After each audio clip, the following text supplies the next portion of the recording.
ये सनातन का गौरव काल है। सनातन को खत्म करने की बात कर रहे हैं।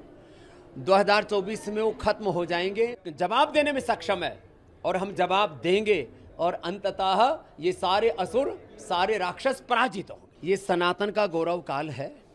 गुलामी की निशानियों को मिटा करके, आत्मग्लानि कुंठाओं से उभर करके देश को शौर्य, वीरता और पराक्रम के साथ आगे बढ़ाने के संकल्प का कालखंड है। जो सनातन को गालियां दे रहे हैं, सनातन को खत्म करने की बात कर रहे हैं, 2024 में वो खत्म हो जाएंगे, उनका सबका मोक्ष हो जाएगा। उसमें कुछ भूत, पिशाच, राक्षस, ब्रह्म राक्षस बन करके और दूसरे तीसरे लोक में पहुंच जाएंगे। जहां तक प्रश्न है, लोग जिस तरह से सनातन पर लांछन लगा करके उसे जातिवादी बताते हैं, उसे जो है भेदभाव और अन्याय वाला बताते हैं, वो कुंठित बुद्धि वाले, दुराग्रही और किसी एजेंडे के तहत सनातन धर्म के खिलाफ विदेशी ताकतों से कहीं प्रभावित तो होकर के या उनसे जिसको कहते हैं सुपारी लेकर के सनातन धर्म को खत्म करने की बात कर रहे हैं। ब्राह्मण का अर्थ जाति नहीं है। ब्राह्मण का अर्थ है जो अज्ञान को मिटाए, क्षत्रिय का अर्थ है जो अन्याय को मिटाए, और वैश्य का अर्थ है जो अभाव को मिटाए, और शूद्र का अर्थ है जो अशुचिता को मिटा करके शुचिता के प्रतिमान घड़े।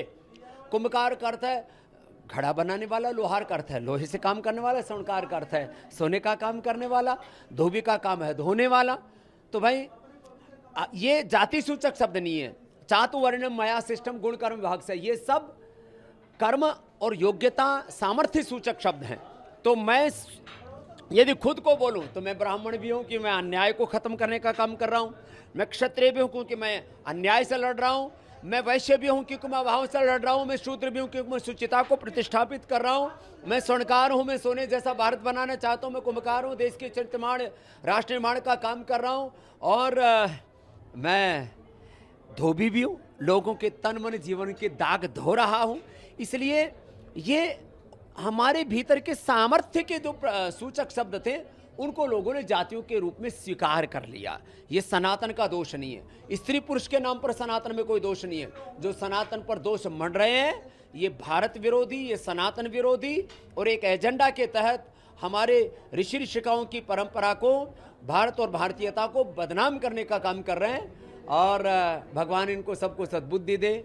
और नहीं तो मैंने कहा ये देश राजनीतिक तौर पर, सामाजिक तौर पर, बौद्धिक तौर पर उन सब के जवाब देने में सक्षम है और हम जवाब देंगे और अंततः ये सारे असुर, सारे राक्षस पराजित होंगे।